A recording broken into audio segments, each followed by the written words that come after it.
and salmon. We fly from salmon in at this time of year. Gotcha. The water's pretty low, so.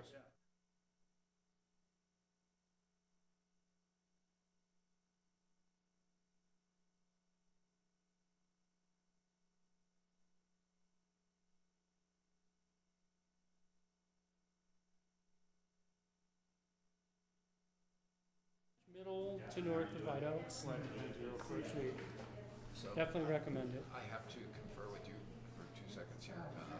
We've got our family here, so I've got a hard stop at 6:30, so we're Okay. gonna take over. Hey, Bill Infante, can you please speak so we can do a sound check on Yeah, Zoom? let's go for that.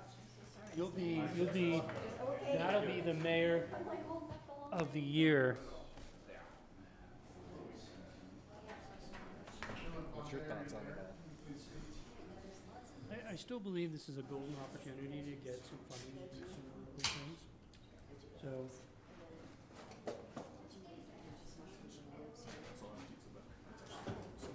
Some questions on how. This is an excellent selection. Sushi and pizza. I've seen the restaurant, haven't you? Pizza, sushi. Going to like the open house, it was surprising that most people were actually on game with like town hall. I'm impressed because Pam aims to please. Yes. I wouldn't have either.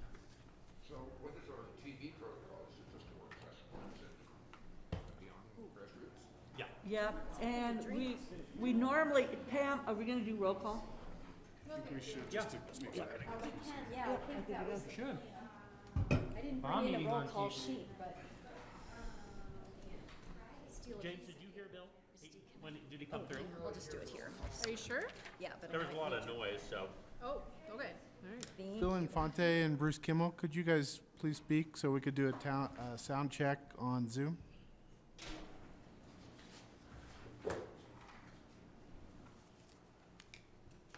Bill, are you trying to speak? We see your clock sliding up.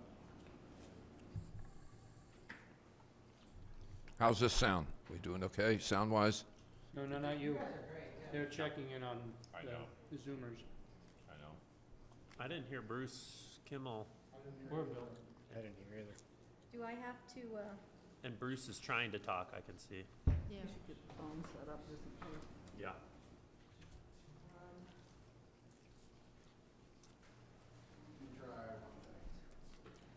Bill and Bruce, we can see that you guys are trying to talk. if I We're do figuring that? something out on our end, so just sit tight for a sec. How about now, Bruce? Can you talk?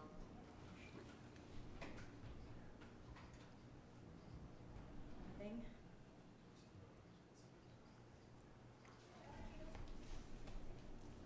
Do you have is the volume on yours? Yeah. James? What about this one? Make it hard for myself. Hello. Hello. How's it going? I like your hat. Thank you. I do have it on mute.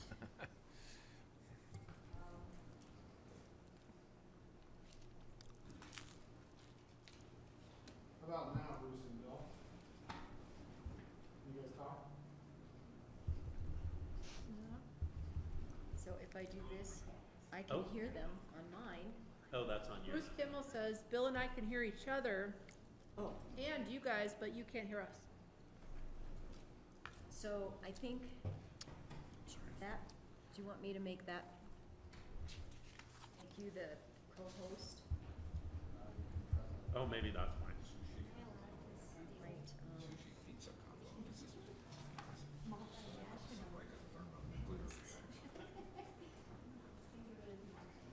Gives me more time if to I go make pizza. you the host, James, over there, Beer? here, Of course. see if that makes a difference. You like beer? Bruce or Bill, can you guys please speak again?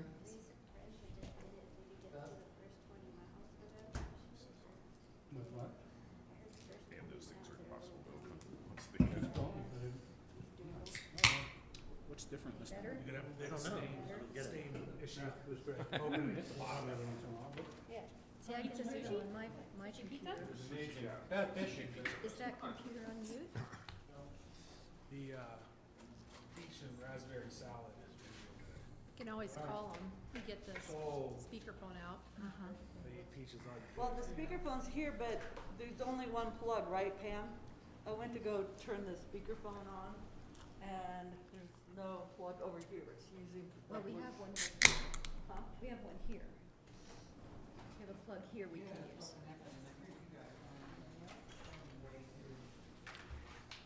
Okay, all those in favor, please signify by saying, yeah. We're not there yet. Hi. You asked? I'm ready. Are they good? Are we already done? No, Why don't we just start? no, we're trying to get there. We can't hear them. Okay. They can hear us, but What do you guys put the sound through? Is it just those speakers back there somehow? yeah. It's gotta go into the.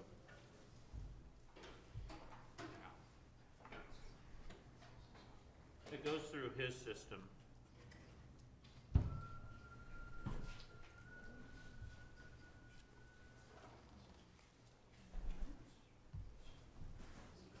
I just heard a theremin. Did you hear that noise? This is living evidence we need a new town hall. This is like the, I think you guys This happened actually, on purpose? I think you guys staged this. Trust me, this adds stress. If only we were that smart. Devious.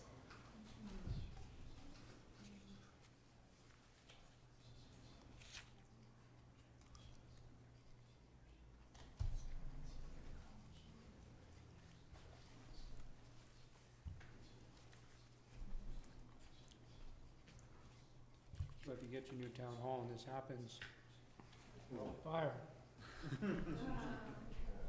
Yeah. That's high stakes. All of a sudden, they're singing a different tune about a new town hall. This one works fine. So we took our Flatlander family then up or the ditch trail and then down across the new bridge and Oh, then yeah? out to see the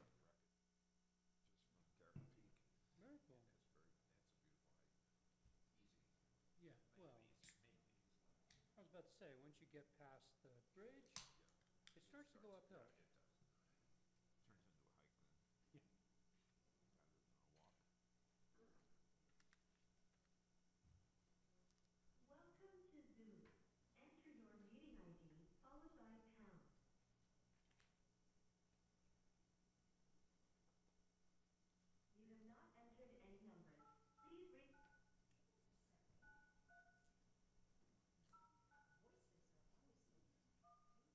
Where were you calling in from last Tuesday? Oh, family?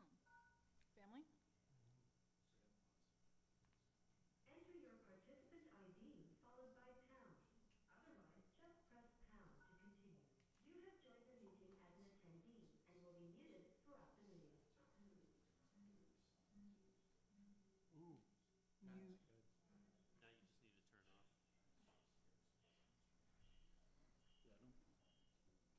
Could we just call both of them on their cell phones and conference with them? How did it work in here last time? Same way.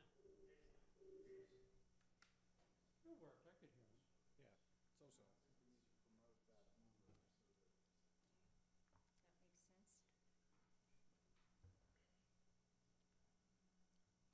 I don't have an ability to.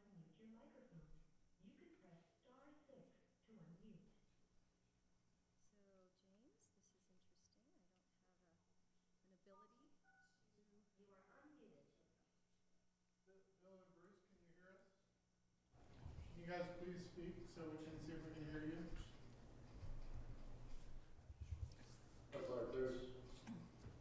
Okay. There we go. Cool. Okay. You got it. Got him. All right. I'm gonna get this going here. Okay, so we do the five, Caesar, you ready to do 5, 4, 3, 2, 1? Okay. 1. Good afternoon, everyone. This is a work session of the Town Council of the Town of Basalt, and we are going to be discussing the prospects for direction for Basalt Forward 2030, ballot language, eligible projects. We have a consultant team on board and standing by. So with that, we will call the roll to verify attendance. Okay, let's begin with Bill Infante. Yes, I'm here. Thank you, Bill. Beautiful. Bill Kane, Yes, here. David Knight, Present. Here. Gary Tenenbaum, Here. Elise Hoddle, Present. Glenn Drummond, Here. and Ryan Slack. There he is. Here, excellent. In the nick of time, thank you. A-team is present, sir. So, Ryan, I'm gonna turn it over to you. I think you got the agenda here and know how you wanna roll through this, so. Sounds good. Thank you, Mayor. First and foremost, I'll just kind of walk through our agenda just for a moment, and wanted to start off by just making sure that I reintroduced our consultant team. We have them all here, and with the exception of Bruce, who's on the phone, tuning in from Minnesota. So Bruce Kimmel is here this evening from Ellers. So he's going to talk with Christy a bit on the finances, or financing, I should say, here as we get through the agenda. And then here present in the room, we've got Wayne Freeman from Cushing Terrell. We've got Phil Vaughn here, who's done our estimating for us on these projects.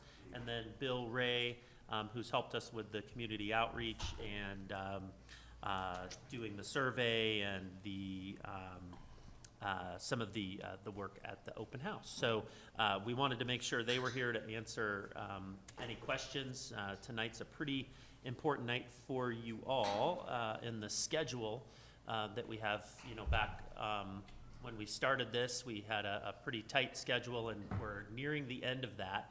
And next week, Tuesday on the 24th, is when we would present ballot language to the council.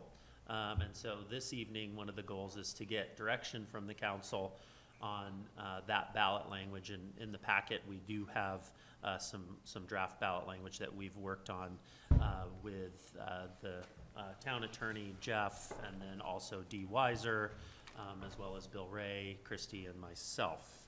So with that, just for sake of, I know all of you are aware of this information, but for those tuning in, perhaps for the first time, we have gotten a lot of public feedback on this effort, Basalt Forward 2030. We did put out a community survey on August 4th. We had an open house that was very successful. We had about 100 attendees at that meeting, where we gave people an opportunity to learn more about the projects and ask questions from the community. So that was well attended, as I said.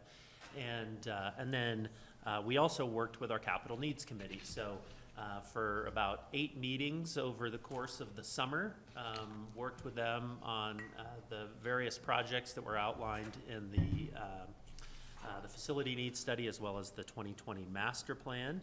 And ultimately, last week at council's meeting, they came to present their recommendations to the council. So with that, one of the final things that I'll mention is that the project details are once again in your packet. I wasn't planning on going through those. We did that last week. Council's had quite a bit of time to look through those, but certainly we're going to answer any questions that you have about those projects. And with that, I think we'll jump into the financial information, and we can talk through that a bit. And so Christy and Bruce will take that on. Thank you. I'm just actually share my screen so that everybody can see it from afar as well. And then I'll be right over. I don't think that's going to reach. Yeah, I'll come right over. Especially now. But thank you. Yeah, sometimes you gotta do dual duty, huh? Okay.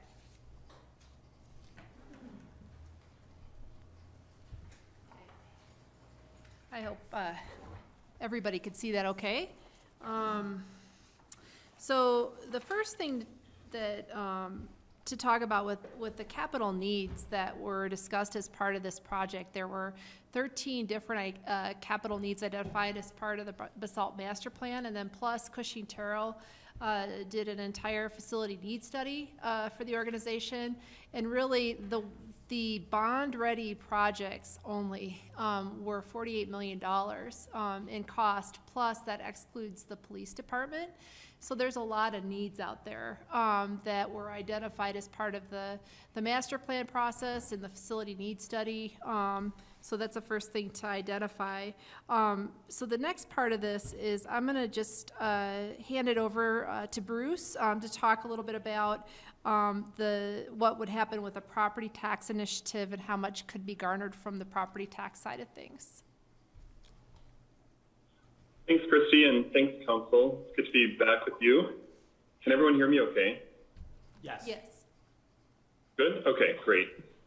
So what we did is we backed into essentially what could be funded in terms of capital costs, assuming you continue this $950,000 of property tax levy authorization for the next 20 years.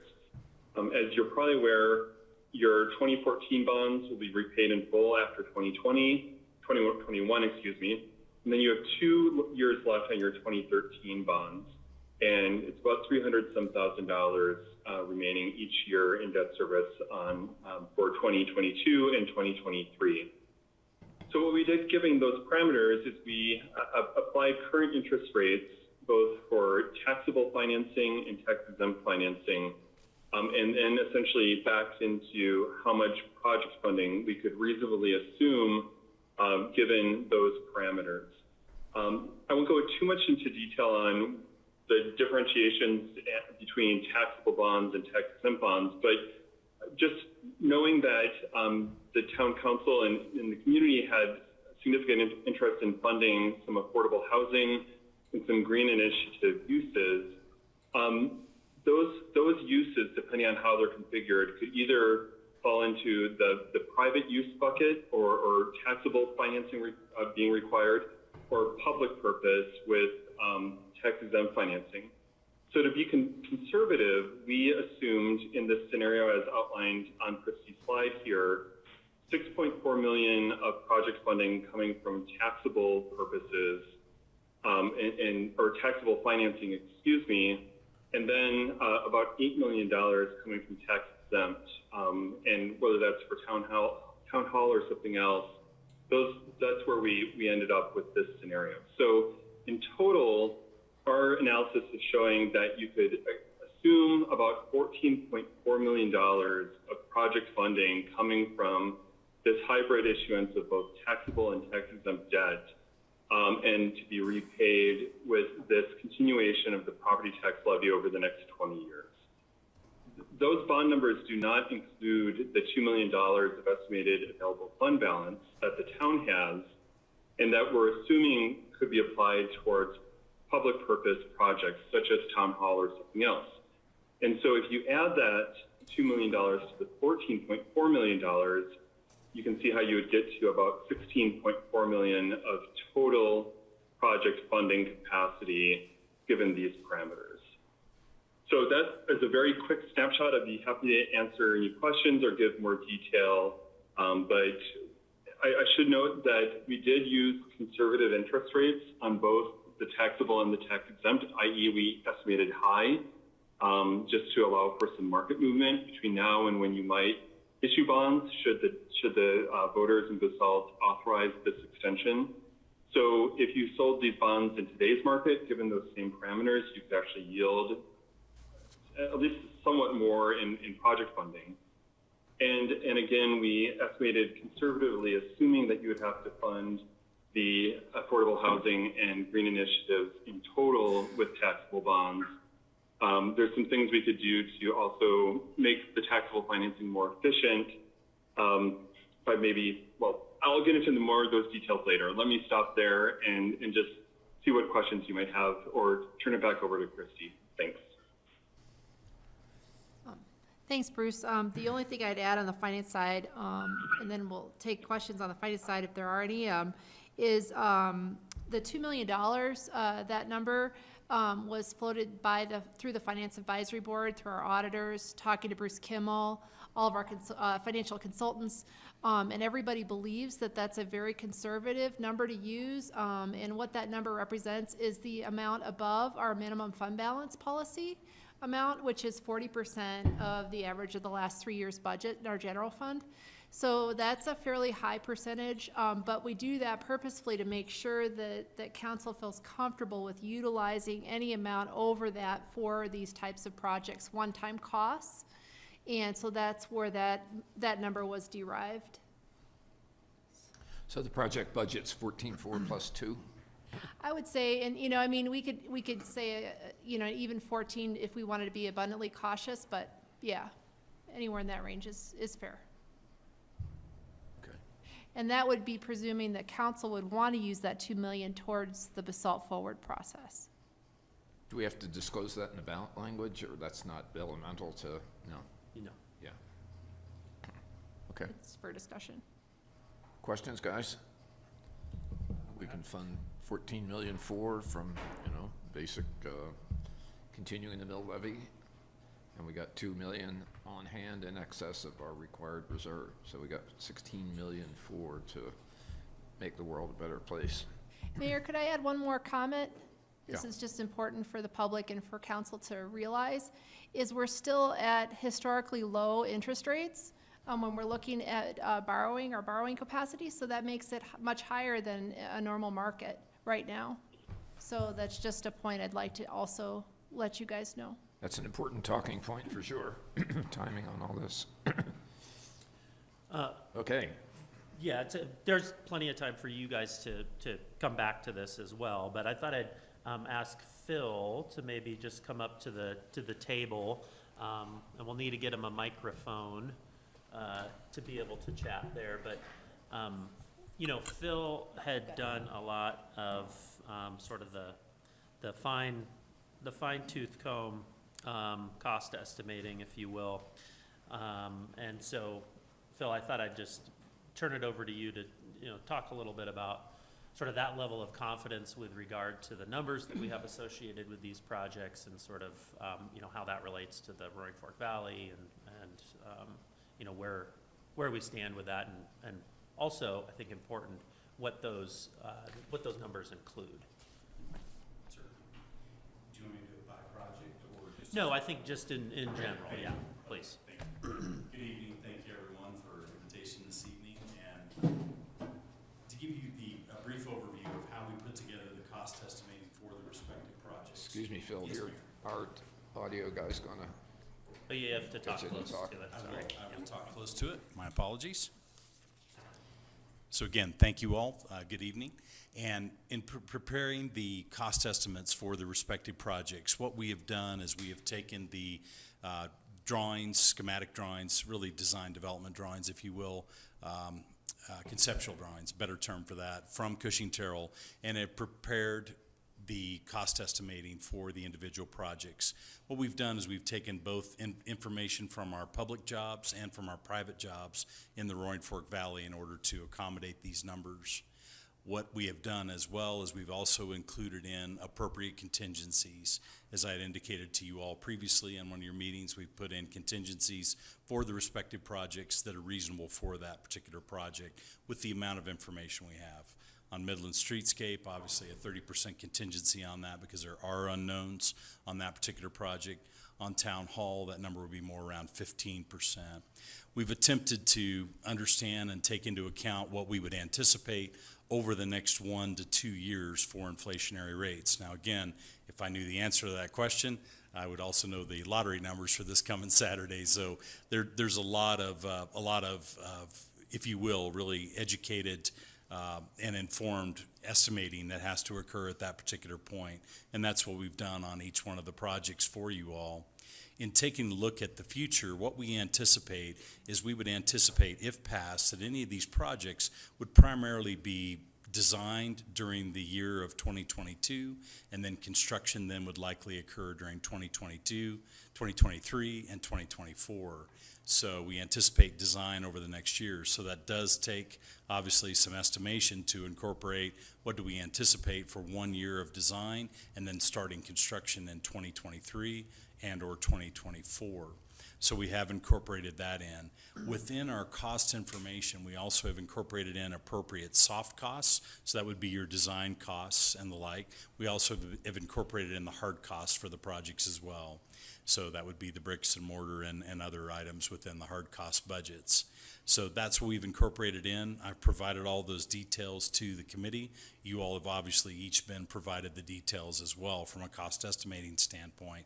I feel comfortable that we're in a good spot. We've reviewed these as well with Catherine and with other consultants within the design team group, within our project team group, to verify that they generally agree with these concepts. Certainly there's certain areas where it's like, wow, I think that's a little high or that's a little low, but I think in general, the project team is aligned in the fact that these estimates are good estimates to move forward with and are appropriate for the projects as presented. I'm happy to answer any other questions. Thank you, Phil. Sorry, can I ask a question? I might have missed it, but did you mention that in the estimates whether there was a contingency built in and what that was? Yes, sir. Okay. Yes. Okay. We've considered and added contingency into each one of the project budgets, as high as 30% for the Midland Streetscape project, and then as low as in that 15% on the town hall project. But again, appropriate for each project with the information that we have at hand today. Great. Thank you. Any questions on that side of it for the moment? Brian, did you mention, just for the sake of anybody that's new to this conversation, what constitutes a capital improvement project and what we can't use the money for in terms of recurring costs and that sort of thing? Yeah, so typically on something like this, the bond that has, a payback period of a defined term, we would want to invest that in capital projects. So items that we define as over $100,000 typically. Yeah, I mean, it's just not. Sort of as our rule of thumb, and then not recurring costs. So you're not paying for, the staffing or the maintenance or, items that would normally come year over year. It's just sort of that initial investment piece. So. And to be clear, that's why we didn't consider transportation or anything like that. Right, so some of those projects that were identified in the master plan would have, required those recurring costs. And I think you bring up a good point. Something that we were going to talk a little bit about is, we have 13 projects that were identified in the master plan. We have another handful of projects that were identified in the facility needs study. And because you all have to, through this process, choose a few of those projects to move forward with, to, kind of fit with the budget, that doesn't mean that we stop working on those other projects. So if you choose, the recommended projects as an example from the Capital Needs Committee, that doesn't mean that we can't continue to work on Midland Avenue. It doesn't mean that we can't continue to work on the circulator. I think we need to continue to work on those things. So, Thank you. Yeah. Question related to the contingencies. Do they include funds for cost increases in addition to scope increase, unforeseen scope, or is it just unforeseen scope? It really incorporates both, Counselor, for unforeseen scope and estimated cost increases. So I've taken what I see, again, taking a look at futures markets to understand what I see over the next 18 to 20 months, and then incorporating that into these numbers. And as we had talked briefly about a couple of weeks ago with Council, what we have found is some of the worst fears that had occurred in March, April, May, June this year did not actually come to pass. And so I think that what we're trying to incorporate in is a reasonable look at the futures markets on steel and timber especially from that standpoint, and of course, anything from a plastic standpoint, from piping and the like, and trying to incorporate that in. Concrete market, again, will probably move 5 to 7% for the upcoming year. That is a major part of any one of the projects that we're choosing here, so we've incorporated that in as well to handle that from a contingency standpoint. Sorry, I answered a little deeper No, than probably what that's you wanted to know. exactly what I wanted to hear, Okay, is that great. kind of detail. Thank you. Thank you. Yeah, and maybe a comment and a question. So I know in my sort of briefing sessions with Phil, what I was concerned about in some of these costing exercises was a phenomenon whereby we are, as we sit here tonight, probably in almost a peak condition between supply and demand in construction materials. So, you know, we've got the worst of all worlds in terms of pricing because we have a reawakened consumer market and enormous demand for construction and housing. And, you know, the factors of production are all like a sleeping giant and are just slowly waking up from COVID. And so we've got hyperinflation in some of these spot markets for specialty steels and glass and construction materials. So my question to Phil was, you know, are we doing this at precisely the wrong time where things are going to be as expensive as they'll ever be for the next 10 years? And he assures me that the modeling that he's used is smoothed and is based on forecasting and projections for 3-4 years out when we'll actually be accomplishing this construction. So we're not reacting to what you'd have to pay for a 4x8 sheet of plywood today, but what reasonable sort of economists and construction managers are forecasting. So I'll go with it, but I mean, it's shocking, you know. I mean, it's just the future looks very different, you know. I think we all lived in a world prior to COVID where, you know, you would look at a building like this and say, you know, $500 or $600 a square foot would be plenty. Well, we're north of $1,000 a square foot, and this is not a short-term. I mean, all the guys that do this for a living are telling us this is not a short-term condition. That's a spike created by the imbalance of supply and demand due to latent demand from COVID. So I guess I'm personally satisfied with it. But do you want to comment on that? I mean, did what I just say, is that correct? It is correct for the 2022-2023 horizon. Mayor, expanding that out 4 years might be a bit excessive. Okay. So I feel comfortable over a 3-year period on what we prepared for you. 4 years, however, is a pretty long extension. And then the only other item I'd like to add, Mayor and council members, is the fact that what we may see in decrease in materials, we certainly are going to see a bump in labor costs. So that's also incorporated into this on what my estimates are for labor costs. I think as you all see in your daily workout here, you're seeing labor cost increases because of lack of labor on whatever trade it might happen to be. And so I think that whatever savings we may get from a timber market or a steel market that may ease out a little bit, that's going to be eaten up by labor increases. So I have incorporated that in for my strategy as well on how we look at pricing on this. And again, you have received our best product. I guarantee in the future about what's going to happen on pricing and the like that's a tough business and probably a fool's errand on that end. Yeah. But I'm trying to do the best to make sure that we've estimated in good faith for what the projects are. We understand the scope of the projects, even though we're nowhere near a set of construction drawings for any of these projects. And then we've included appropriate amounts of contingency in our work. Okay. Any other questions for Phil? Costing? Keep going. Good. So I think, thank you, Phil, for that too. Do you need anything else from me, or you want me to step back? There probably will be more stuff for Okay, you. So great. If you're comfortable there. I'm then- fine right here. I okay. just didn't know who else needed to come up, so Yeah. that's fine. Okay, great, thank you.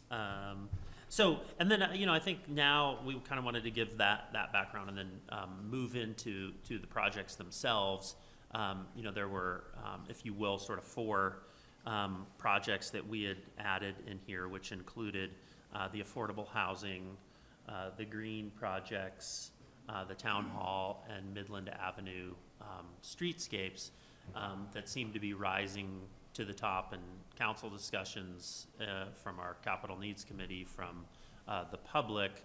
And so we thought we'd start with those at least for you all to discuss, and then certainly the other projects that were shared as well are open for discussion, but just thought we'd kind of target those.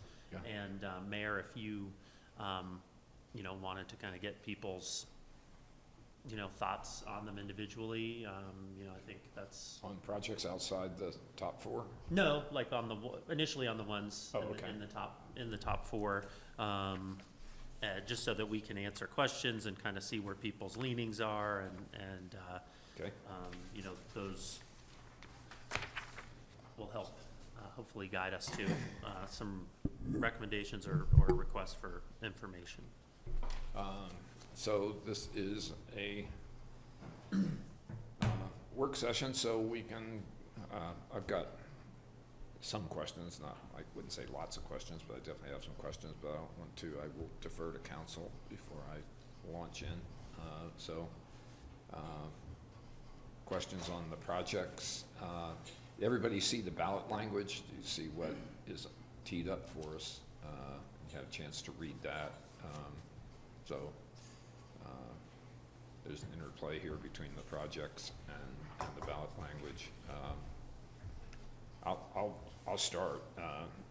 So one question I had about the affordable housing, and I don't know how far we want to go or how specific we want to be about what our development strategy will be for affordable housing. But David and I had a conversation, and is it, do we want to say we will focus on land? Do we want to say that we will focus on collaboration with other NGOs in the valley to achieve housing? Do we want to be more specific? And then I also had a question about, and I'm not sure I disagree with the ballot language, but I would love to hear some rationale for why we're limiting the affordable housing program to the urban growth boundary of Basalt. That actually kind of feels right to me, but I wonder, are we really leaving a lot of opportunities on the table here that we wish we had not constrained ourselves? So that's kind of a bunch of questions there. Sure. I think I'll start with the last question. We just completed our master plan in 2020. And there was quite a bit of feedback from the public and from the council at the time on putting development in the right place and kind of sticking to the values that were identified by the public. And I think you can sum it up in density over sprawl. And so when that urban growth boundary was reaffirmed during that time. And so the idea is, there's probably some opportunities in the unincorporated county outside of the urban growth boundary. But then if you're building housing on that, are you addressing the other issues like embracing, saying being close to transit, being close to services, being pedestrian friendly, things along those lines as far as it relates to development. And then, I think the idea of just concentrating on land, or maybe having the ability to work in a public-private partnership to, buy down deed restrictions, it would be pretty tough at this stage to just identify that one project, because we have to put it out to the electorate first, and say a specific landowner knows that we're honing in on their project. Well, that probably affects the cost of that land at the end of the day. And so I think we're just in that position where if we can identify the strategies of dealing with affordable housing, I think that hopefully if those are enough as we kind of talk about them with the public, that they understand sort of the position that we're in on that. And, maybe there's a little more discussion that we need to have on that. What was you had another question that just escaped me. Urban growth boundary, NGO collaboration. I mean, Right. I guess the way this language is, it buys us a fair amount of latitude. I mean, in my mind's eye, I saw the possibility for a model whereby we form a Basalt housing fund and we get, we take our $4 to $5 million, we maybe match with Habitat for Humanity, with APCHA, with Colorado Housing Authority, and as many partners as we could summon, and create a pretty significant housing war chest in Basalt. That might be in terms of trying to leverage our dollars, sadly enough, given the magnitude of the problem, $4 to $5 million is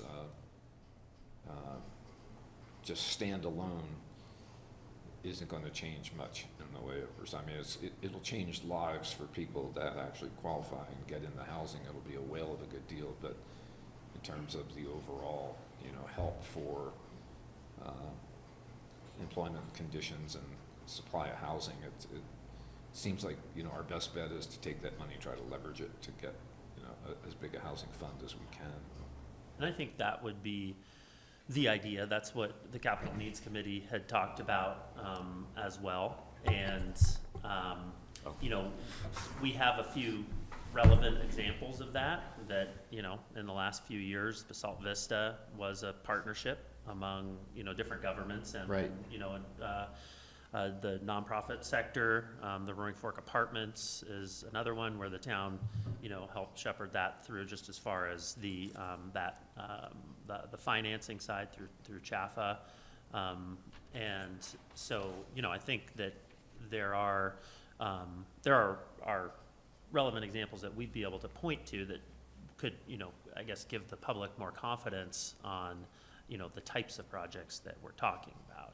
And then one other thing that I think is an important point that we heard from the Capital Needs Committee was, and this is sort of in relation to building outside the urban growth boundary, is the fact that they really wanted the investment on the town's money to go toward housing people that work in the town. So they felt that, that was, a prudent way to use that money. Can we define urban growth boundary for anybody that may not know what that is, please? Sure. So yeah, the urban growth boundary, which I don't have a graphic of right here, but it's not just the current town limits. So it does allow for some annexations of land that's otherwise, pretty readily serviced by the town. And so, in fact, the urban growth boundary takes in part of the tree farm area. It takes in, a portion sort of getting towards Elgibel. It does, yeah, the Crawford area, yeah. And it stops more or less at Crown Mountain Park. And then there's a few areas over on the south side, which are much smaller, that still remain in the county, that are unincorporated.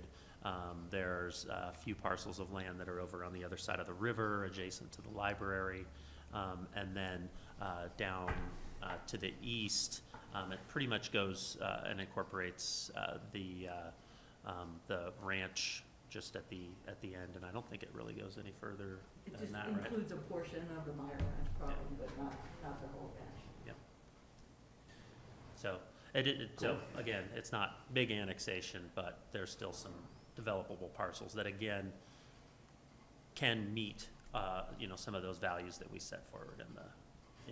I just gotta say, I really like the language that is drafted for the ballot language, because I'm just pleased to see that we can be this general, I guess, searching for a better word. I was afraid that Jeff was gonna tell us that we had to identify land parcels and have appraisals and, but, you know, this is pretty comfortable from my standpoint. This looks actually great to me. I'm really pleased to see it.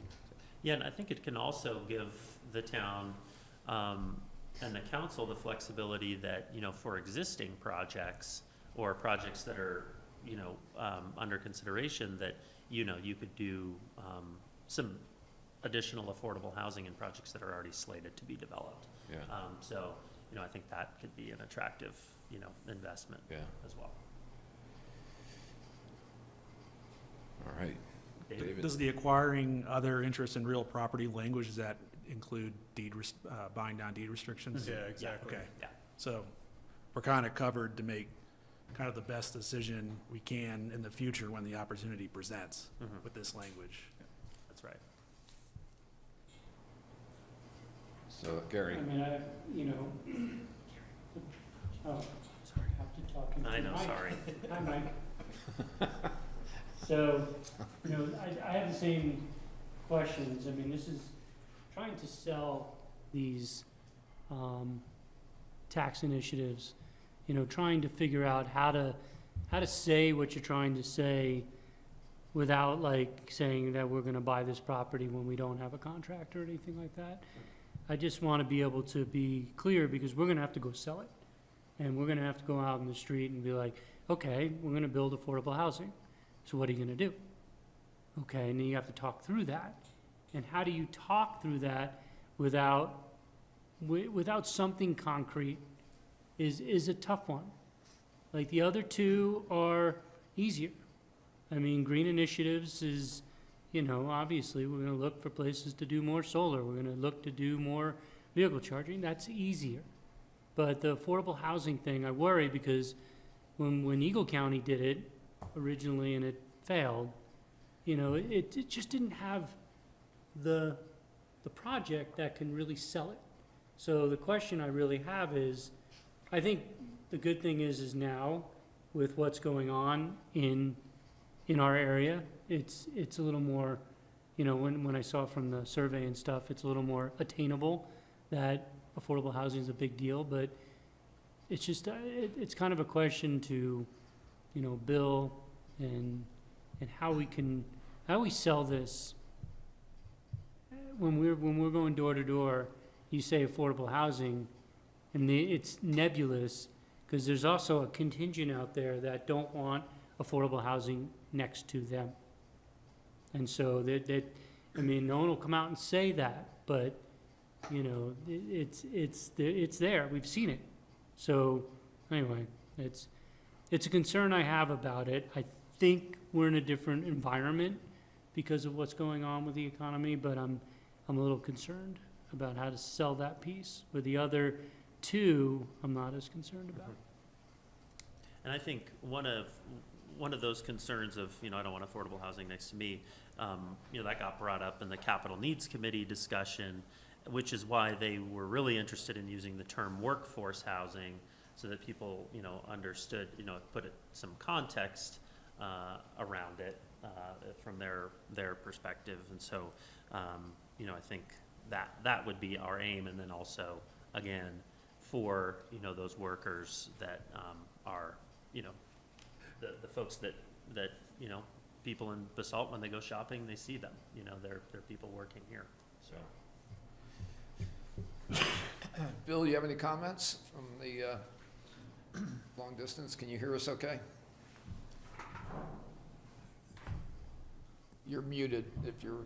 Oh, still one day. Okay. No, I can hear you guys well. Oh, good. Okey doke.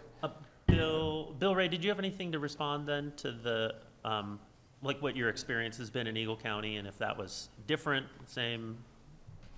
I think there is a challenge with affordable housing, whether it's workforce or senior, about how you're going to use the money, because folks recognize that $4 million doesn't build a lot, right? So it's presenting that it provides us a toolkit. It provides us some money to leverage with public-private partnerships.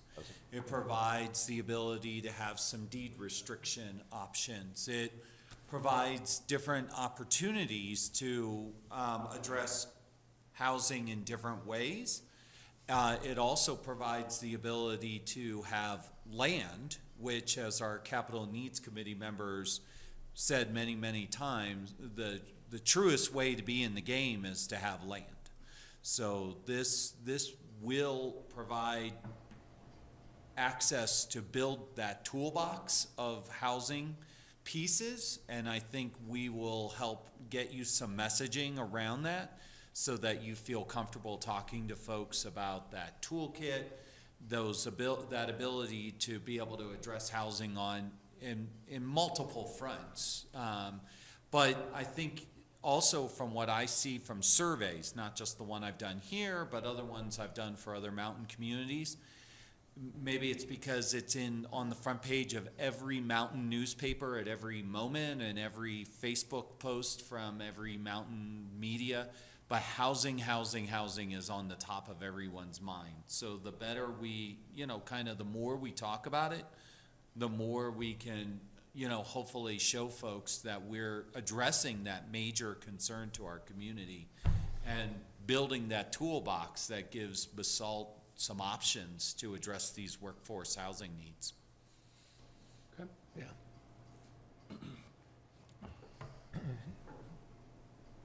Right?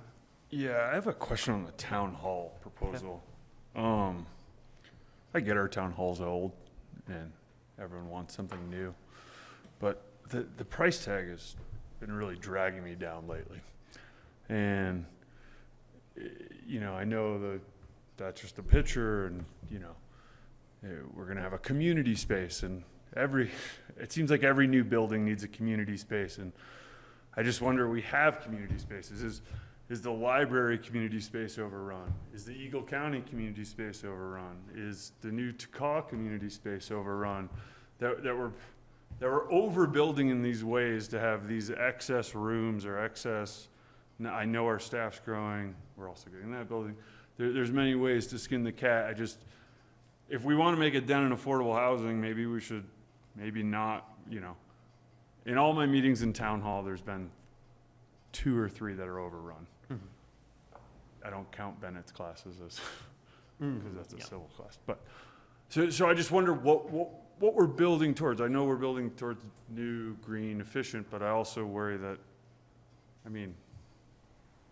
just to the people in this room, town hall is important. I think in the year 2021, town halls aren't what they're not what they used to be, right? And so I wonder if we're building towards the past and not looking towards the future, because now anyone can attend our meeting via phone call or video and so I just wonder if we're getting into this, yes, we do deserve a nice new town hall, but we're also taking so much money that could be used, for something more tangible, I think, than just this town hall. Sure. So I'll take a stab at that. I think one of the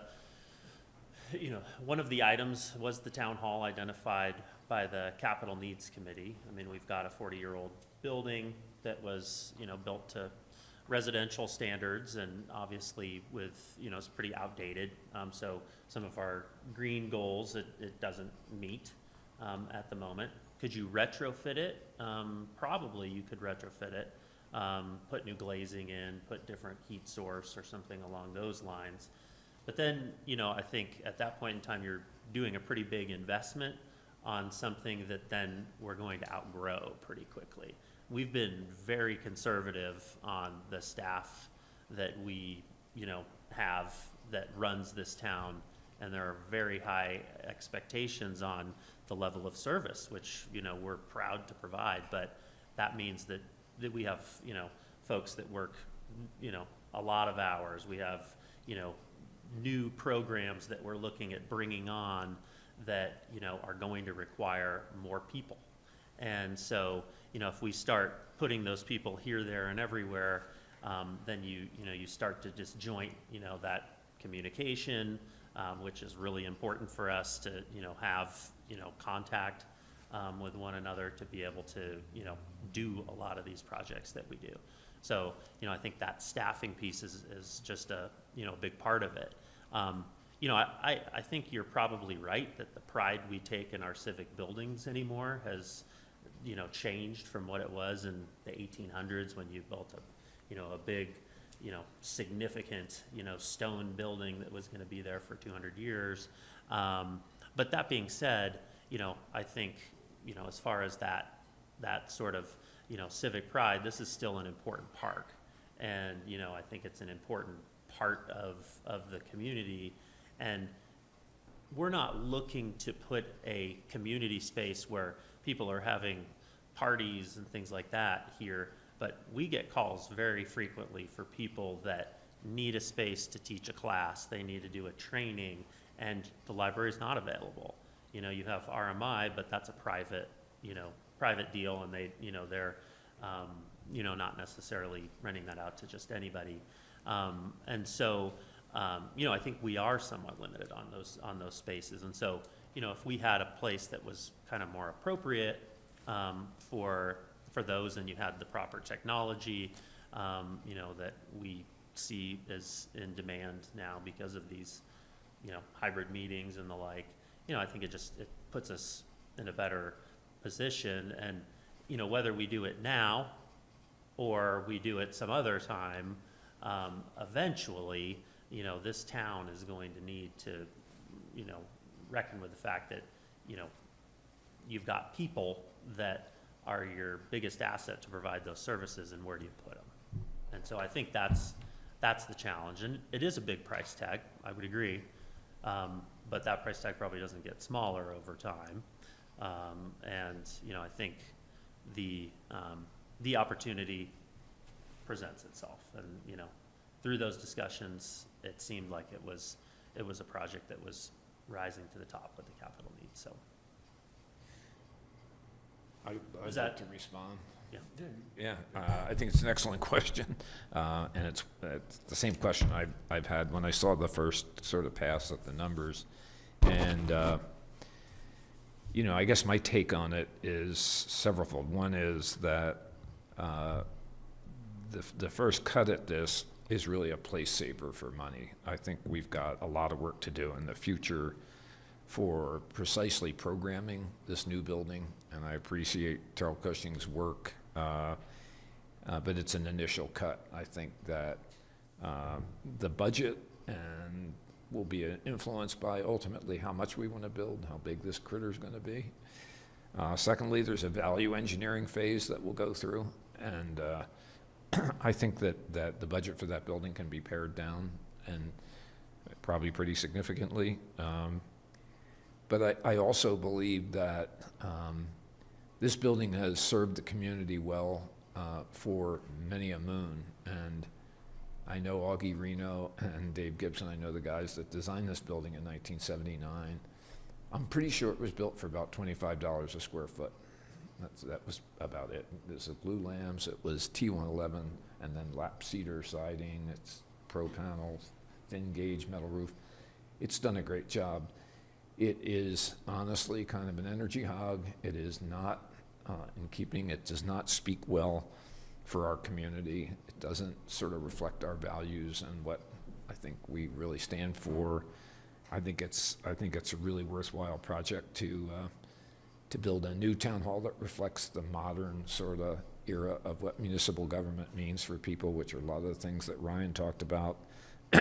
And something we're gonna have to do sooner or later. This guy is falling down around us. Those western walls, the wind actually kind of, that old cedar siding is kind of dry rotted, and you can feel it on cold days in this building. It's so I mean, there's a frontier spirit that says, hey, we ought to make do with what we've got, but we have the financial wherewithal to create a proud public space that speaks well for our community. And I've come a long way. I was kind of not too crazy about this idea at first, just because the same reason. It just looked like it was taking the lion's share of the money that we have available. But I think, you know, more strenuous programming, some value engineering with when we get to, you know, kind of schematic design and pre-construction, and really tightening our belt, making sure it's an attractive, efficient building is where we ought to go. But that's my thought about it. I don't think anyone's arguing the validity, whatever the word is, of having a new town hall. I think we're all on the same page. I think the question is this the 14 million that we want to take 10 million out of to build the town hall? And I don't, you know, I'm going to put Ryan on the hot seat here, and I'm going to ask a difficult question, which is, why does the ballot language cater to the Capital Needs Committee and not to what the public asked for? Sure. Well, you know, I think the Capital Needs Committee used... Elise, could you repeat that last part of the question? I was asking why the ballot language catered to the recommendation of the Capital Needs Committee and not the response that we received from the public. I want to understand, you know, why that decision was made. I know that's a hard decision, and I know I'm putting Ryan on the hot spot here.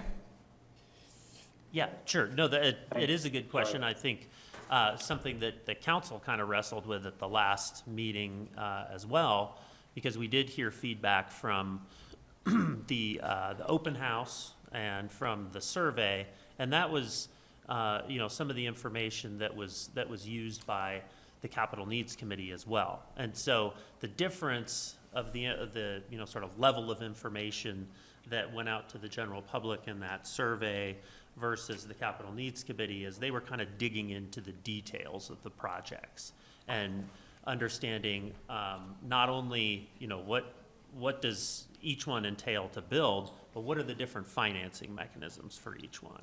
And so, you know, I think, as I said earlier, well, let me back up. We put on the ballot language just a draft for you all to consider. So that's not baked. That's the hard decision that you guys have to make. But, you know, I think for that recommendation from the Capital Needs Committee, some of our discussions centered around, you know, these are the three projects that are rising to the top that, you know, again, allow us to meet some of those green goals, that allow us to address this affordable housing problem, and then allow us to continue to, you know, provide these services out of, you know, a newer town hall that we have needs in all of our facilities. So kind of getting started on our facilities needs seemed like a prudent step, knowing that, you know, a project like Midland Avenue Streetscapes, for example, can still move forward. It's just not under this ballot. You know, Christy said we've got 30, whatever the number was, $38 million worth of improvements that have been identified. Can't do them all, so we got to start somewhere. Clarify though, if we didn't move forward with town hall under this umbrella, yeah, in the same way we could continue to move Streetscape forward, we could continue to move the town hall forward, yes? Well, it's a little, we think it's a little more difficult because there's different funding sources that are available for doing like streetscapes and you know, revitalization of main streets that comes through, you know, grant funding, state funding, federal, as well as, you know, for that utility work as well, that we could, you know, make those improvements through our water utility or our water enterprise through loans and those kind of things that help us get those projects moving along. Whereas, you know, funding sources for doing, you know, the facilities are just a little harder to come by, honestly, when you are looking at trying to, you know, leverage money with grant funding. So those were kind of some of the things that they thought through with that. And then also I think you heard from them, I mean, what came out of the open house was, you know, affordable housing, green initiatives, Midland Avenue, and then the town hall as the fourth. And so, you know, I think you don't necessarily have to say, you know, we're going to pump the brakes on all of these other projects.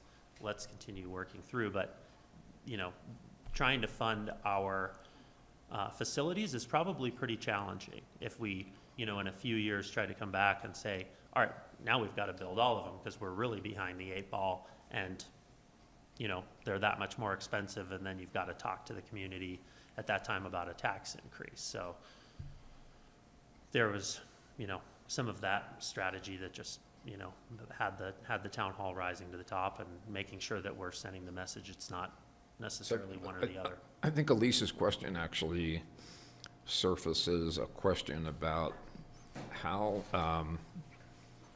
the funds will be allocated within the projects. Do we think that if this was presented as drafted, would we have the latitude to treat the 14.4 million plus 2 in a fungible way so that those funds could actually flow from housing? If we save $2 million on town hall, we could roll 2 million into Green initiatives or green whatever. initiatives. You know, I would like to have us consider adding the streetscape improvements to the eligible projects. I don't know why we have to limit it to 3. I mean, I guess it just feels like, you know, I mean, we could say, hey, the streetscape project was estimated at $11 million. We realized that to replace all the deep utilities and do all that work. But if we could put it in there and just say, we definitely want to fund design, so a couple $100,000 whatever we think it's going to take to complete an urban design plan for the downtown. Then if we're able to save money on the town hall project, we have the latitude to roll those funds into the streetscape project. Is that kind of where you were? Yeah, kind of. Well, and also the draft language says, you know, 1 or more. So I just wanted to, you know, kind of wrap my head around that language, because that sort of implies that, you know, we could ask the voters, they say yes, we get the funds, and then we're like, oh, we changed our mind, we're only gonna do 1 now. Yeah, you can't do that. If that's the trick. If it's in the ballot, you've got to build it. So Even though it says 1 or more, if you've listed the projects, then. Sorry, I need to see. Right. I would add too that I was uncomfortable with the vagueness of that language, and I take it that the other possible projects that are listed in what seems to be an addendum is just for our information. That's not going to be included in the ballot in any way. That's correct, Bill. That's right. But I mean, if we're going to build 1 project, we build 1. If we're going to build 2, we build 2 or 3. But I feel very uncomfortable saying we're going to build 1 or more. But I also am curious from Bruce and Bruce's perspective, I suppose.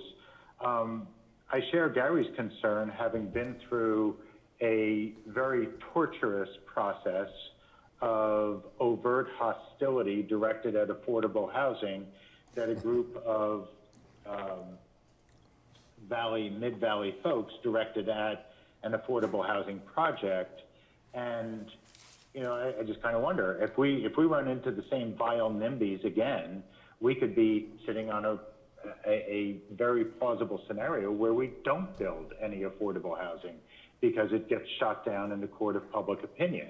And so what happens then?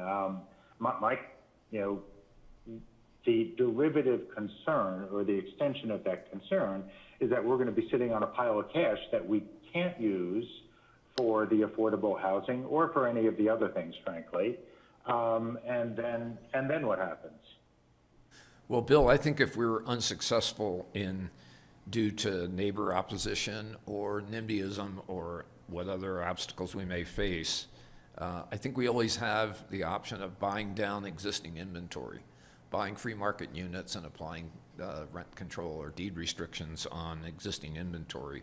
So worst case scenario, that's in our back pocket. So I think there's no scenario under which we would not have options to spend money for affordable housing. But see, that itself is a source of discomfort. If, you know, again, if we don't have a fully fledged project, then if the alternative, as you said, is to buy down deed restrictions, okay, maybe, but we don't have that articulated any place.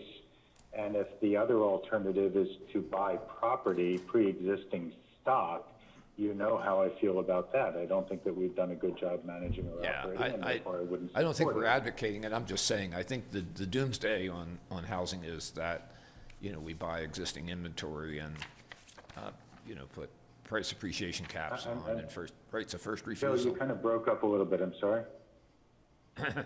Alls I was saying is that I'm not advocating buying down units, but I think that if all else failed, if we were completely unsuccessful in either acquiring land or collaborating or doing a deal, we can still stay true to the intent of the ballot language by achieving some unit purchases or purchase of easements or rights of first refusal or annual rental restrictions. There's a lot in our toolkit that we can do that would be available to us if we're unsuccessful in acquiring and executing new development for housing. Is our language flexible enough to do that? For the affordable housing side, it Yeah. is, yeah. Okay, well, that was my question to Yeah. Bill originally, was that trying to figure out, you gotta tell a story on it. And, I'm not looking at buying units like we've done in the past. I'm looking at, let's just say, this project over here in Basalt Center Circle, instead of has only 15 units that are affordable, we buy a deed restriction. They still manage it, but we buy the deed restriction on another 10 units over there and buy that down. And so, yeah, I mean, as long as I can tell that story and that ballot language kind of makes that story work, I think that'll give us the leeway to kind of move forward, because, I'm not looking at buying actual property. I'm looking at buying units in rental stock that somebody else is going to manage. Sure. So I'll just briefly say, so the other interest in real property component, you may have heard the phrase, real property is like a bundle of sticks, and it's kind of, what sticks do you have control of? Well, a deed restriction is one stick in that bundle. Okay. It's an interest in real property, and so that's kind of how it fits within this question. Can I? Yeah, Bill? So the town of Breckenridge has had great success with taxes, bonding for their affordable workforce housing needs. I could suggest that I get to Jeff some of their recent ballot questions that use terms in it like deed restrictions and other things that could add a little more meat to the bone of this bullet point and could help you, and we could look at it and see if there's some other words we could use in here to kind of give a little meat to the bone and a little more specifics on the toolkit that is available to us by passing this question. Glenn? I mean, the only comments I guess I got is, if you look at the Tabor issue, which you and me both worked on, this is a pretty easy sale. You've got tangible products that people are going to see built over the next 4 to 5 years. So, I mean, me personally, I'm pretty comfortable with where this is all at. We've got a lot more work to get it passed, but. Is it a problem to add one more to this? Well, That was the question that I The think. bill, That's what I was gonna ask. Yeah, I don't think we ever settled that, Yeah. is like, if the 3 projects are listed, does that mean we're building those 3 projects? yeah, I mean, that has been my understanding with this one or more language. Jeff can clarify that, but it was that if it's on the ballot, you've got to follow through with it and build it. So it's not really 1 or more, it's 3. It's all 3. Okay. And maybe that 1 or more might change that, but Yeah, so I think, it's certainly the intent to pursue all 3. The one or more language, sitting here right now, I'm forgetting exactly why we included that, but perhaps for a reason such as if it was impossible to spend it, but that it allowed, for a given purpose, that it allowed for that flexibility. But that's, I guess, I might just say, let me look at that and make sure, what does that provide us for when we're finalizing the language on the question. Yeah, that would be nice to know. And then one other that you all were talking about was if you added a 4th, say you added the Midland Avenue streetscape. And I would qualify by saying design for Yeah, so you So that did, we're not up, you know, we're not, you did say the design on it. You know, how does that work? I mean, is Yeah. it, Well, Slicing our pie thinner. Say a portion. Wouldn't you say a portion of the streetscape, sidewalk, and related improvements on, and then that would, because then Cover what if you that. realized more money and then you could jump in and, I bring it up only for a couple of reasons. One is, I think it makes this ballot question infinitely more appealing to the public. sure. My own opinion. And I think that it puts the streetscape improvements in front of the public and makes it a priority for the community, even if it's only design at this phase. And so I just think the ballot question has a lot more curb appeal than than without it. And I think it's. So Bill, are you suggesting replacing town hall with streetscape, or? are you No, adding it, suggesting just 4 leaving items? town hall in, but adding the design for the streetscape improvements. Or a portion of the streetscape. Yeah. So it's a fourth element that would be on the ballot question. Well, again, the more vague and the more this begins to look like a grab bag, the less comfortable I become. Okay. I mean, it's already vague. And again, I was persuaded by Phil that it would have been presumptuous to have gone into architectural and engineering drawings without having approval. But now we're talking about stepping forward with $14 million, $15 million worth of borrowing for what are, at the end of the day, 3 ill-defined or loosely defined projects, one or another of which may not come to fruition as expected, which doesn't feel very comfortable. I guess I don't think it would be loosely defined. It would be designed for pedestrian circulation, lighting, signage, wayfinding, storm drainage. I think we'd have some ballot language that would be probably more specific than the other 3 projects that are on the list. So it wouldn't be vague. Hey, Mayor? But you think we're going to have that by the 24th? Well, that's the question I guess I'm raising. That would be my motion, that we add that. I think it just adds to the appeal of the ballot question, and I think stirs people's interests in the overall enterprise here rather than just having, and I'm all for just doing the 3 if that's where we are. I just think we spice it up and make it a much more appealing dish by having the streetscape piece on the list. And I don't think we're vague or over-representing what we can do. I don't think it dilutes or confuses the ballot question. I think it just makes it more attractive. But that's one person's view. So go ahead, Christie. Thank you, Mayor. I just was gonna ask Phil, because I think he has an understanding of the cost, of the potential cost of the design of that project, to see what the scope of that could be in regards to additional dollars. Do you have something like that, Phil? I do, yeah. That's what I was going to mention, Mayor, is that just for the mayor and council's benefit, I would estimate, or we have estimated on the construction document here, that soft costs for design are going to run about $1 million for design of Midland Avenue streetscape. So just to give you all some rough math to work off of there. That's with all the diagnostics on utilities and. Correct. And that's not including construction administration, so this is solely design.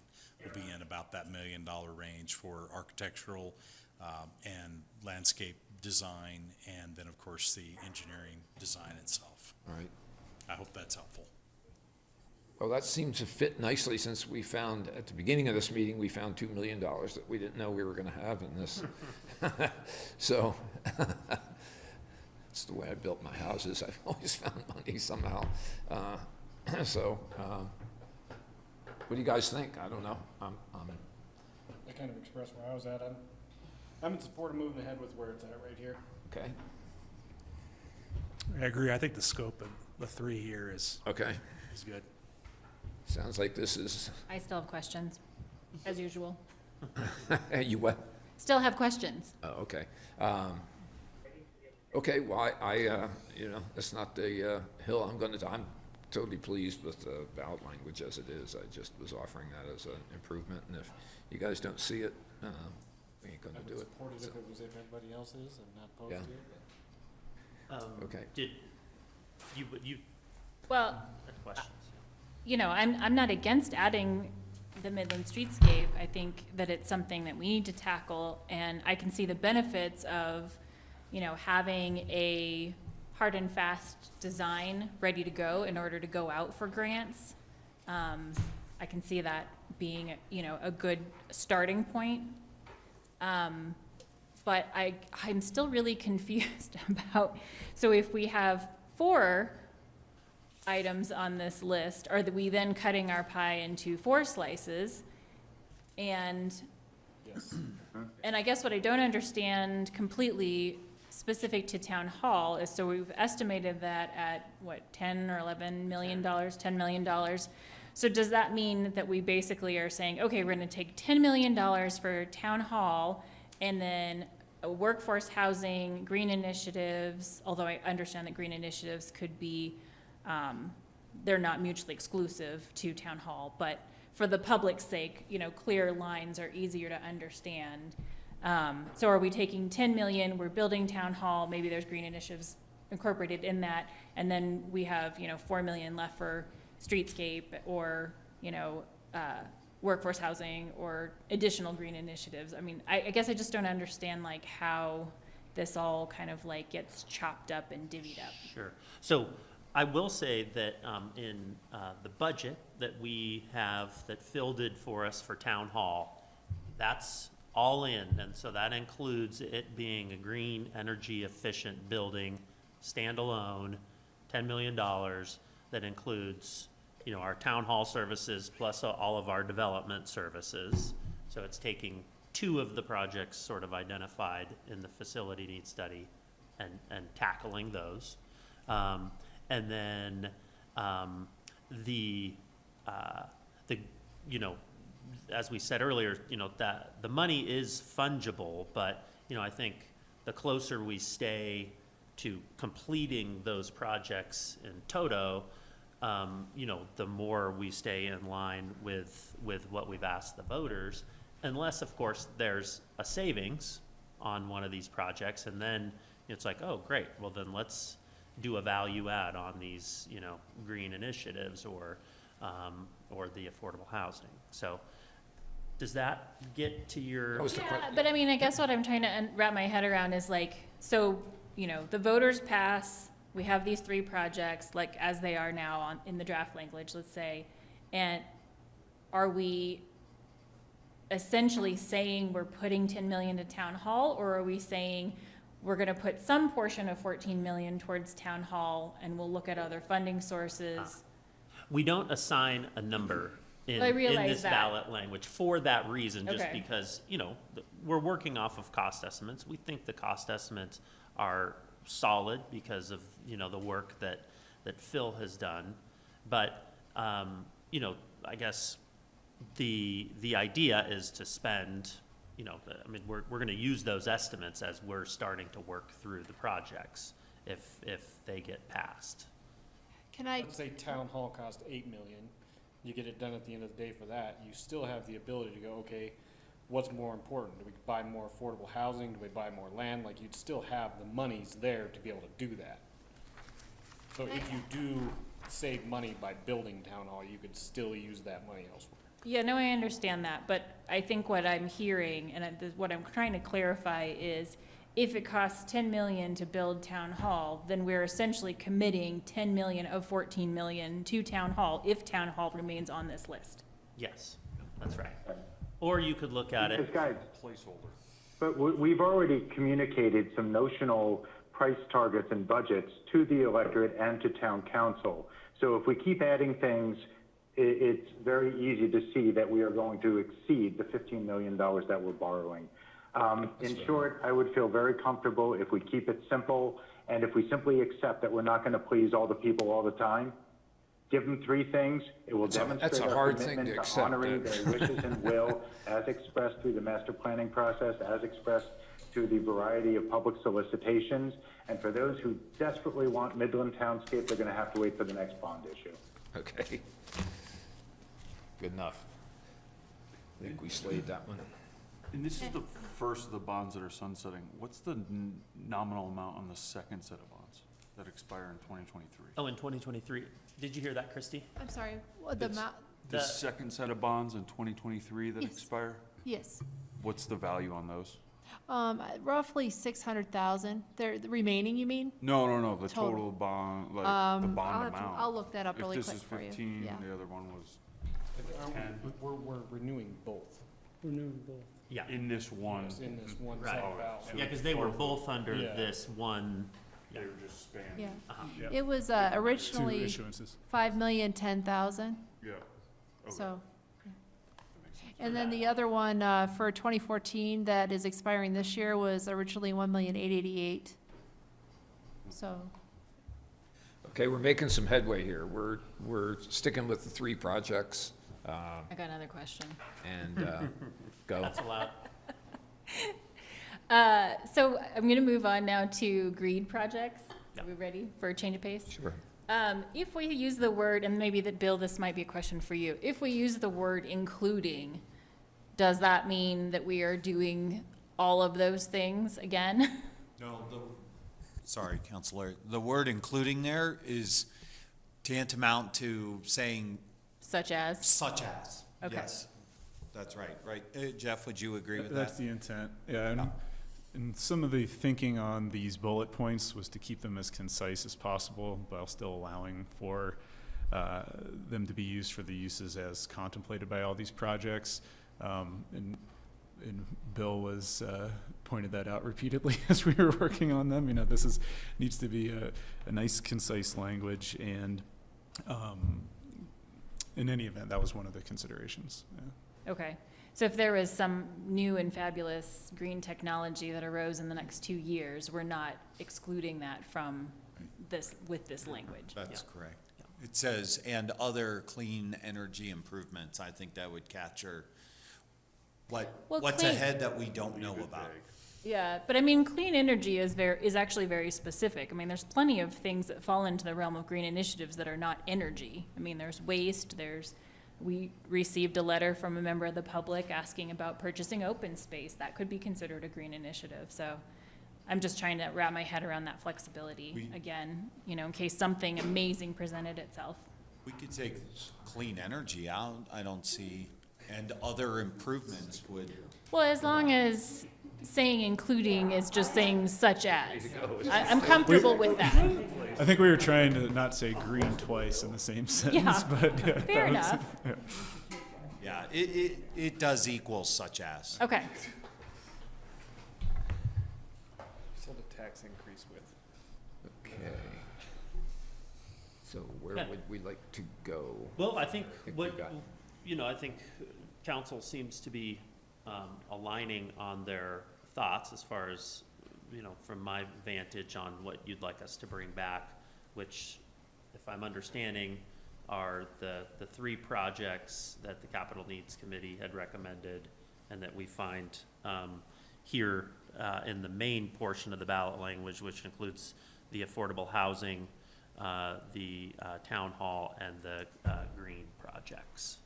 And you can look at the, how Breckenridge kind of worded their affordable housing to see. Sure.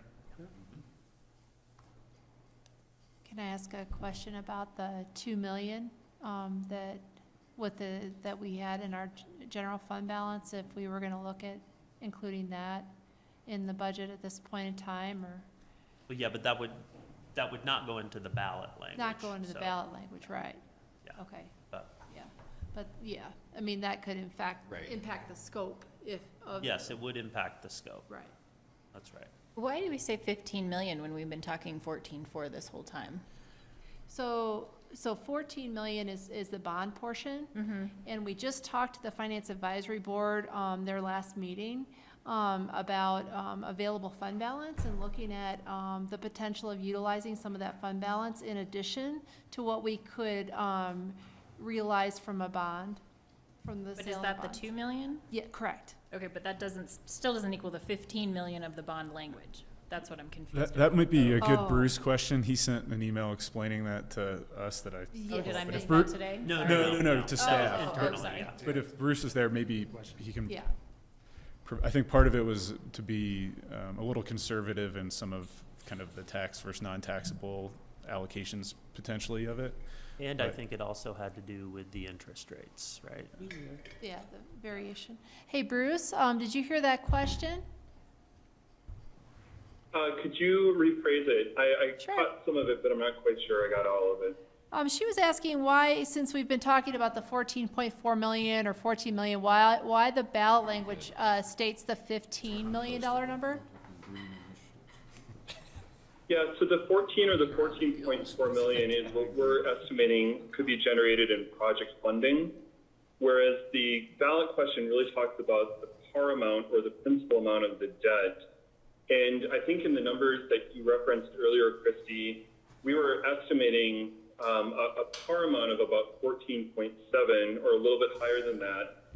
And just to allow for possibly interest rates getting better or for us to be able to package this more efficiently, I had suggested that you have a maximum debt or principal amount of $15 million that could generate, 14.5 million, 14.6, 14.7. But it's important to see the distinction between the principal amount, which also includes funding for the cost of issuance and the underwriter's discount and so on, versus how much funding could be generated for the actual project. Hey, Bruce, there was a question that we discussed in the conversation that I had with, I guess, Christy and Ryan as well, and it was related mostly to the debt structure. And Christy had said you were going to go out with 2 issues. So the question is, why would you issue in 2 tranches? Why don't you just go with a single and cut down on the placement and arrangement fees? Yeah, Bill, we would have 2 issues if you did have a split between taxable and tax exempt. That would really be the main reason. If with a 20-year term that we've been looking at, it wouldn't make sense to try to split the tax exempt into multiple pieces. Okay, got it. In that case, so for the time being, at least, we are planning on a single issue sometime later this year if we get the ballot language approved. Well, a single issue of tax exempt and a single issue of taxable at this point, right now. Okay, got it. And Elise, did you get that answered satisfactorily? Good enough. Yes. So that 15 million does not include the 2 million in availability from the general fund? That's right, that's right. So that would be a value add to the projects, and then that 15 million essentially captures some of the other costs that are associated with, Can I make a recommendation that we keep that 2 million out of these conversations to keep it less confusing? Sure. Absolutely. Yeah. Because I really think, we gotta be transparent and clear about the amount of money this bond is. And when you start adding in, but we can use this for 2 million, I'd like to just keep that out. And that's just our budgeting for the future. If we start mentioning this. Yeah, there's lots of other things we might want to Wait a minute, do. you promised that to go to capital improvement. Or they're gonna think that you said. increasing debt more. You just increased debt more, you're taxing me more. You're right. So I'd rather, that is for a future conversation, and this is for this tax initiative, so. it'd be fair great. enough. That's a good idea. And should this bond pass, this all still comes back in front of us, right? Like how this money's spent. How it's Oh, yes. designed, how Like, it looks. yeah, it's all we got still, years to go. That's yeah. right. It's not like, And it all gets budgeted. yeah, so, it goes yeah. back into the budget in a right. different form, and so it's still above board process, and it's not like we're just getting $15 million and You just bet. doing projects willy-nilly. That's right. I'm good. Okay. I'm good. I'm all right. Okay. I'm good with this language. Would anybody at all consider affordable housing, green initiatives, and streetscape, and no town hall? I think it's good to stick with the committees. That's why we have them. They're advisory committees. They came up with a unanimous decision. That's where I would be at. I'd rather fulfill their wishes. That's me. I'm not entirely sure that the public is, that they want a new town hall as much as we do. Well, they'll And tell- like I said before, I don't disagree with the validity of a new town hall. And I love the fact that you can combine it with green initiatives, and that essentially you could kind of dovetail those financial expenditures together.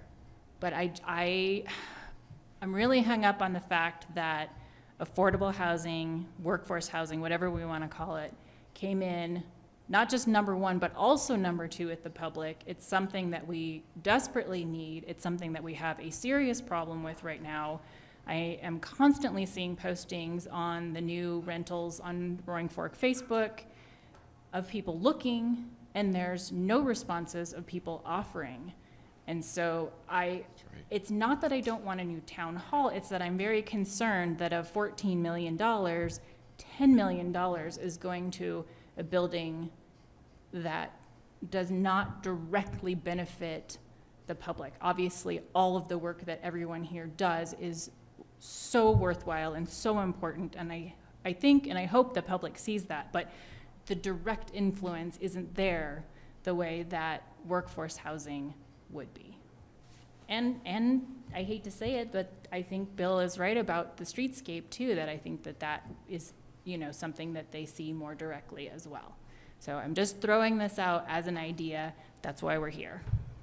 In response to the affordable housing, what I think is an important part to it is, $4 million, let's say, that, as we know, that probably doesn't get you very far down the road as far as those units are turnkey and ready to go.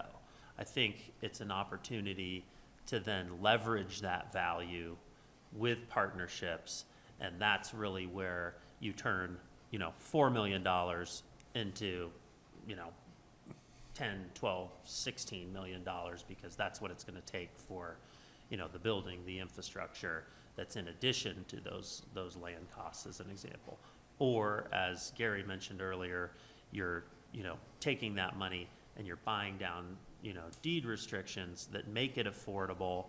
And, the value of that is you can then, have access to housing for people on, many more units because you didn't actually build them or having to manage them.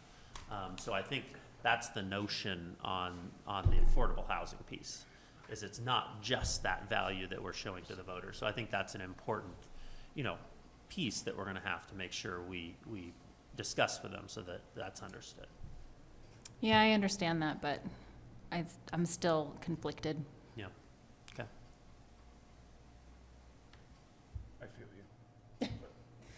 By the way, you're Gary today, and Gary is Ryan today, just, Oh, yeah.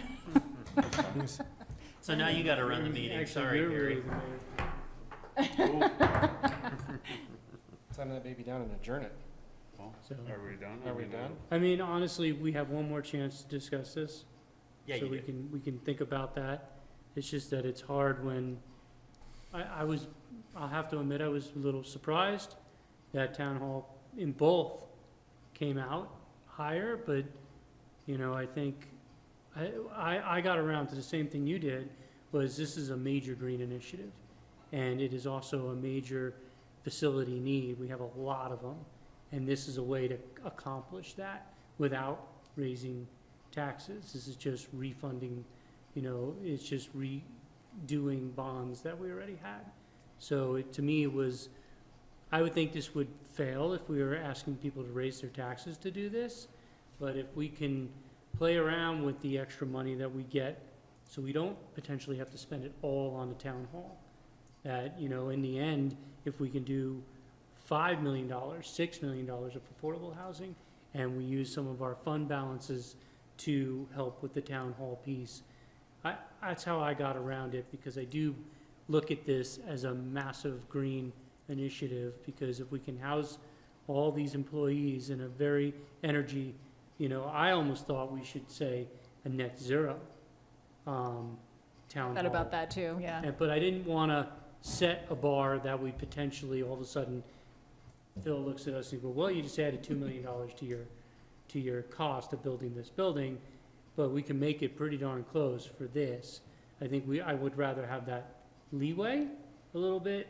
And so I'm on board with it, because I believe that we can play with those numbers, and town councils in the future can definitely, you're not going to design this all in 1 year. So you're going to have the budget savings from next year and the year after to also potentially play with to add to affordable housing. Because if you find an affordable housing thing that you can do right away, if I'm still on town council, I'm gonna push hard to make that happen. And then town hall would have to kind of come up with the savings to figure it out. Because the green initiatives and everything else were higher, in my opinion, but I do believe we need a new town hall. I've been sitting in this thing for a really long time, and it is such an energy inefficient and staff inefficient building. And I'm kind of feeling like I'd like to stick with this for now. That's my opinion. That's why you're Mayor Pro Tem. Oh, no, I don't want to do that to him. Well, I'll be interested to see, you know, different affordable housing language that's maybe more inclusive of some of the additional ideas. I'm sorry, but I can't let go of the idea that we are shortchanging affordable housing in this proposal. Councilors, would it be helpful for me to give you all just a little bit of what the current housing market looks like from a standpoint of multifamily in costs on what we're looking at in the valley? Is that helpful to you all to kind of understand that, what $4 million in ground leverages from a standpoint of construction? Go ahead, please. Okay, all right. I hope this is helpful for you. So I took approximately 50 dwelling units. It's kind of the general discussion we've been having. That's about 40,000 gross square feet. And bear in mind, gross square foot in the building incorporates all of the ability to have stairways and all hallways and so on and so forth, not just net rentable living space. Did you say, I'm sorry, did you say 50? Yes, 50 Okay. dwelling units. And yes. what size units? So again, it usually is always a mix, right? So you typically run between that 600 and 850 square foot. And that again is going to be 1 bedroom or 2 bedroom. And again, folks, there's no design done on this. This is just my experience with multifamily around the state of Colorado and here in the Roaring Fork Valley. So when you're looking at about 40,000 gross square foot on that building, that includes net rentable square footage plus your circulation, which are your stairways and your hallways and the like. You end up with about numbers here in the Roaring Fork Valley between $300 and $400 a square foot. So we're looking at a job that's between, and again, this is 12 million to 16 million without ground. So just to give you all an understanding of the scope of project that we're looking at here, 12 to 16 million dollars on a facility, and then 4 million has been placed into some form of property and utility extensions. So total project somewhere between 12 plus 4, of course, 16 million to 20 million dollars, including ground and construction of the facility. And I hope that helps give you a little bit of the scale of what we're talking about from a standpoint of housing project here in the town of Basalt under current pricing. And I think one thing good to look at is look at how much better off we're gonna be than where we sit right now. Well, sure. At but least we're moving how much forward, better off? but we're moving forward with something that the public does want. How much better, more better off? Is that even a thing? No. My parents would be horrified at my English right now. If we doubled that number, though, that's all. But I mean, is that the best financial decision for the next 20 years? It comes down to what are the benefits? There's a benefit to having updated facilities in the sense of being more green and having the capacity, the serviceability. I mean, all this stuff has to be consumed over time through a capital planning process, and I see this as an opportunity to get this piece done so we don't have a backlog later that we can't consume, because that's going to impact benefits across the board in the town, not just in housing. But see, ironically, I think the reason why we're in this situation with affordable housing is exactly what you just said.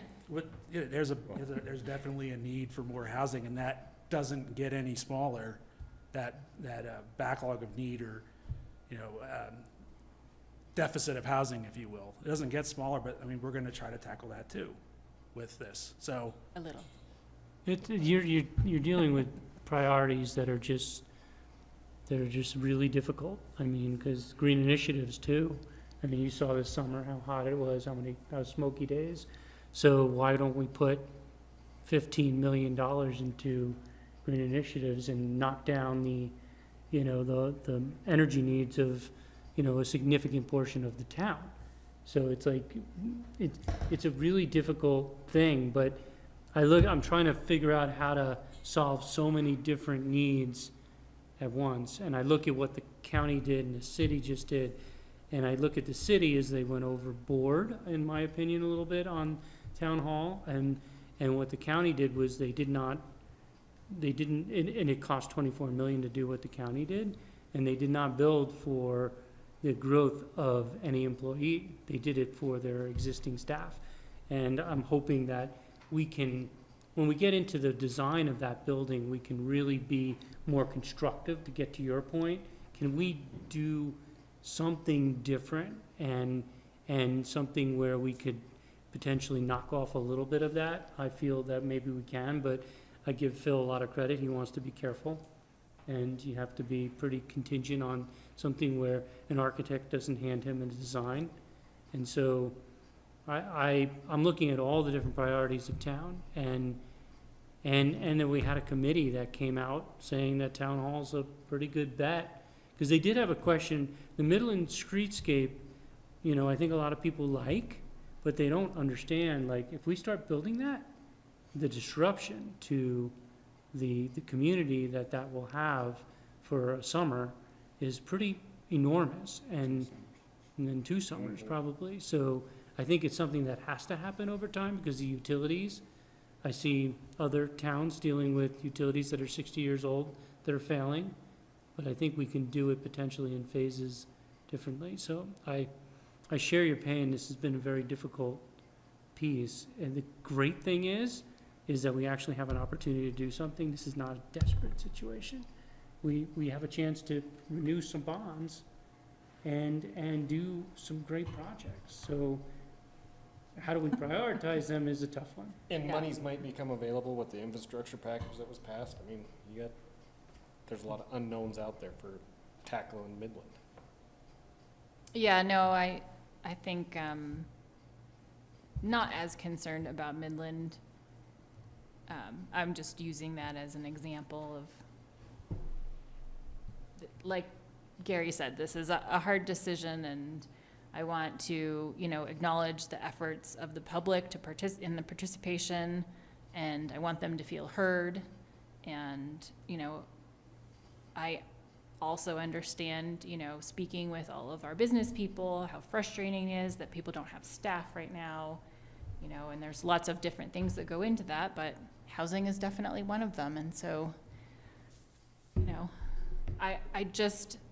there's a part of me that, despite knowing how important it is to have a new town hall and how much, green infrastructure we can build into it and what a great opportunity that is, at the same time, I see people struggling, and it's hard to make that judgment call. I would spend $38 million if I had it. Oh, we all would. I mean, I know. I'd rather spend money. I know. From the sense though, in prioritizing, earlier we talked about the Capital Needs Committee recommended that the projects for affordable housing be focused on benefit people who are working here. I think that's going to be critical. I agree. Money I go agree. Absolutely. as far as it can. Yeah. Well, then that's why I was saying to Bill that I will be interested to see a little bit more specifics, as Jeff described, what other sticks are in the bundle, because I think, looking at some of those initiatives that just came out of the, is that Eagle County? Eagle County, Yeah. Mhm. Maybe there's some opportunities there to go farther and to do more than just purchasing $4 million in property. I think there's a lot of opportunities in the affordable housing world. We just need money to do some of it. And so, yeah, it would be great to have 15, but 4 is a decent start. And I'm not limiting I'm not telling people that I'm limiting any future council to just 4 million. It is the 3 things that 15 million will go to. And so it's really, you have to complete them all. or something of them all, but You I'm, won't be here, so you can do whatever you want. Well, you can't build half of a town hall. That's what I was trying to clarify. no, but I mean, it'll take time to design and everything, and Christie's magic on, budget surpluses and stuff have extra ability to do it, where if you have a housing need right now, and there's something that comes up, you will have the ability to spend more of this on that, and find ways to make up that difference in the end. I was gonna ask Bruce about COPs to help finish all this stuff, but I don't know if we wanna continue on this forever, but. Bruce is like COPs, yes, more COPs. Well, the one thing I could tell you with COPs is that this particular parcel, we cannot issue any COPs off of this particular parcel, which is what we're contemplating Yeah. for Lions Park, right, for the town hall, so. Oh, that's good to know. Sorry, Bruce. Okay, Everybody everyone comfortable good? moving forward? Good. Anyone else? 1, 2, 3, done. Cool, Great. for now. Thank you, guys. Thank you all. Susan, when you turn it off, I actually had a question. While we have the brain people here, can you guys explain the Q&A? At least That's a kind of a